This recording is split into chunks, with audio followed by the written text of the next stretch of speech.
So here's the final video before the test. I want to go over a couple more where we have fractions and explain different ways of approaching these equations that have fractions in them. So one option is to take your fraction and distribute. So 1/2 times 8, you could even write that out if you want. 1/2 times 8, and of course the 8 you're going to put it over a 1. Or you could view it as 8 is on top over 2 on the bottom. 8 divided by 2 is 4. So you could cancel it out and put a 4 right there. So what we really have is 1 times 4 and 1 times 1, so that's just 4. Or of course you could have just said, what is 1/2 of 8? 1/2 of 8, 1/2 times 8 is 4, right? You don't have to show all that work. Now over here, when you distribute 1/2 times minus x, that will be a minus. You just write it out, 1/2 x. Now let's of course bring down the equal sign and the x. So of course, I want to get rid of the fraction. It wouldn't be smart to move the 4 over because you can't even combine the x with the minus 4. So let's just get rid of the fraction right from the start. And how do we get rid of fractions? We multiply everything by the denominator of the fraction that you want to get rid of. So I want to get rid of that 2. So I multiply that by 2, this by 2, the x by 2, everything by 2. And my new equation will be 8 because 2 times 4 is 8. Right here, the 2's cancel, so I have a minus 1x. I have an equal sign, and I have x times 2, which is 2x. Now I have an equation without fractions, and I need to get the x by itself on one side. I have an x here and an x here. So I want to get rid of one of the x's. And like I said, there's many roads to the same place. Some are quicker than others. So in this case, it wouldn't be smart to subtract 2x. Okay, why? Because if I subtracted 2x, I'd end up with x minus 3x equals 0, and I'd still have to get the 8 over to the other side. So that's more steps to do. It's a longer route.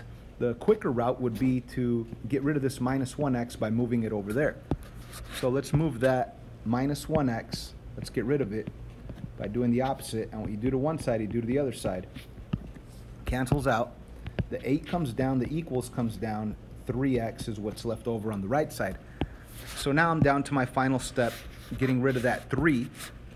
So I need to divide by 3, and x will equal 8 divided by 3, which is just 8/3, which is totally fine. X equals 8/3. Another option is to change that improper fraction into a mixed fraction. After all, this is division, 8 divided by 3.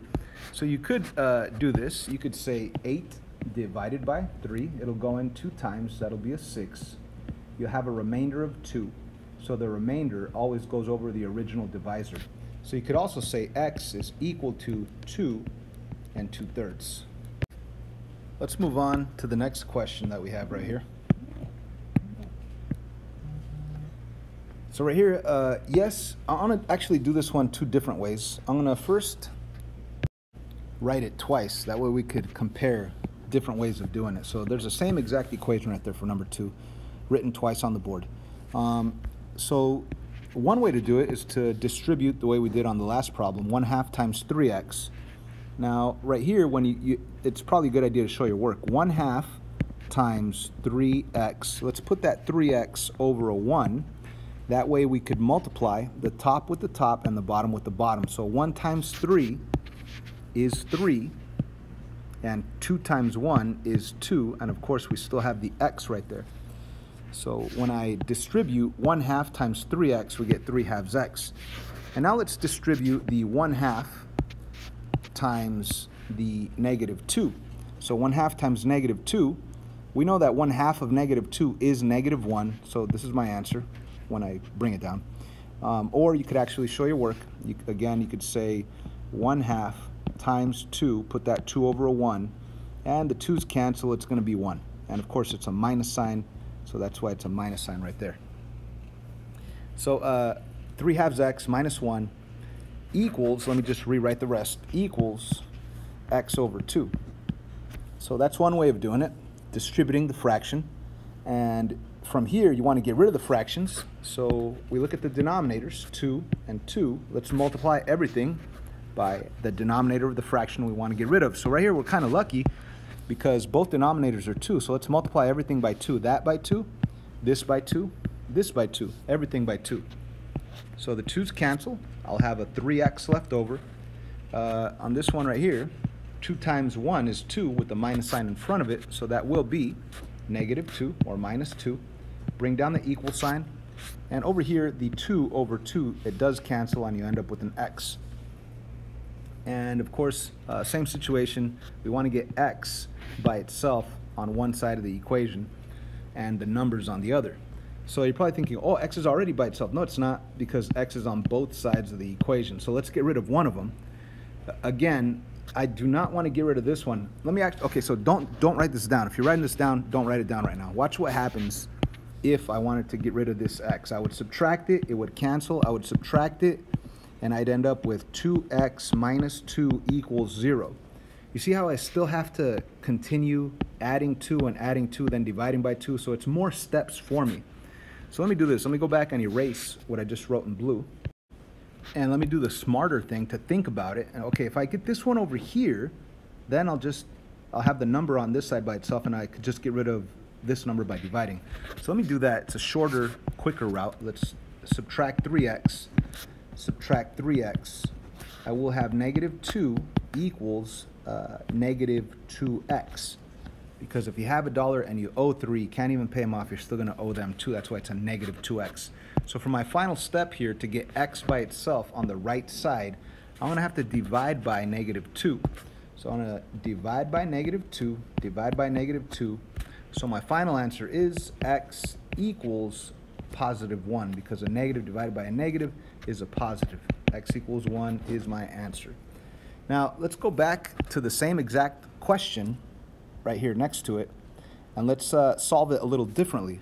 Maybe instead of distributing the fraction, maybe you want to get rid of the fraction right from the start. So you might want to get rid of the 1/2. How? By multiplying everything by 2. Now keep in mind, I'm saying multiply everything by 2. This times 2, and you're probably thinking this times 2 and this times 2, but you can't. Yes, it's multiply everything by 2, but when I say that, what I really mean is that one and this one. Now I know you're thinking, wait, that's not everything, right? When you say multiply everything by 2, what about the 3x? What about the -2? See, the thing is this, whatever I do to this outside guy, I already know that distributive property exists, right? It has to happen. So the thing is, whatever I do to this outside guy, it's like doing to the inside guys, because there's distribution that's going to happen anyway. So as long as I multiply this guy, I don't have to worry about multiplying these inside values by that denominator too. Okay? It's kind of like if the parentheses were protecting these guys, and you don't have to multiply them by the denominator too. So let me show you that. When you multiply everything by 2, you're going to end up with these canceling out, and you have a 1 left over that you need to distribute, but that's easy because when you distribute 1, nothing changes. It's just 3x minus 2. These 2's cancel, equals x. So I think this one's a little easier than this method over here, right? So let's continue solving. I want to get x by itself on one side. I'm going to subtract 3x, move it over this way. That cancels. I'll have -2 equals -2x. And of course, we're going to divide both sides by -2. And we get the same exact answer, x equals 1. Okay, so it's the same problem done a different way. Like I said, there's many roads to the same place, right? And there's probably other different ways of doing it. I just wanted to show you both methods. One where you actually deal with the fraction and distribute it to both, and the other where you get rid of the fraction right from the start. But don't make the mistake of multiplying these inside values by 2. You don't do that. It's kind of like if they're protected by the parentheses. Okay, so let's move on to this other one. This one's way more challenging, number 3. Check it out. Oh yeah, fun stuff. Let's do number 3. So again, you can decide to get rid of this fraction right from the start, or you could distribute it. If you look at the right side, there's definitely some easy simplification you could do. So always look at your entire equation and see if you could simplify anything. What do I mean by simplify? Either distributive property or combining like terms. So on the right side, you could definitely just combine the -2 with the plus plus 1. That's negative 2 plus 1. That ends up being a negative 1. If you owe $2 and you have $1, you're still going to owe $1. Let me rewrite everything. Bring down the plus 3/4 x. Bring down the equal sign. And there's nothing else to do on the right side. I can't combine. There's no more distribution to do. On the right side, there is distribution to do. So let's distribute the fraction 2/3. Unless you want to get rid of the fraction 2/3 right off the bat. So distributing the 2/3, which I know some of you don't want to do, but 2/3 times x is simply 2/3 x. 2/3 times 5, let's put that 5 over a 1.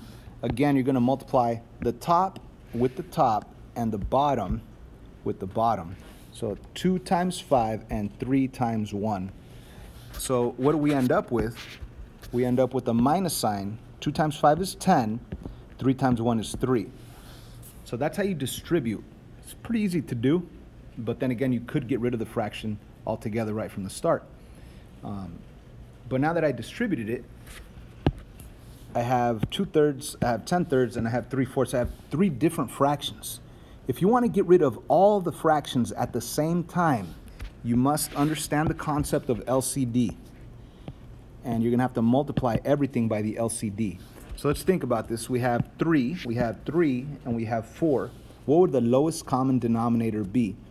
The best way to do that is to go to your biggest denominator and ask yourself, 3 times something give you 4? It doesn't work. So then double it. Say 4 times 2 is 8. 3 times something give you 8? No, it doesn't work either. 4 times 3 is 12. So 4 could be changed to 12. 3 could be changed to 12. So that means that our LCD is 12. That's our LCD, the number 12. So if I multiply everything by 12, notice that I'm writing the 12 up on the numerator position. Even this 1, multiply it by 12, and this 3/4, multiply it by 12. Everything by 12, then you'll be able to get rid of all fractions at once. Let me zoom in a little. So right here, we have 12 over 3.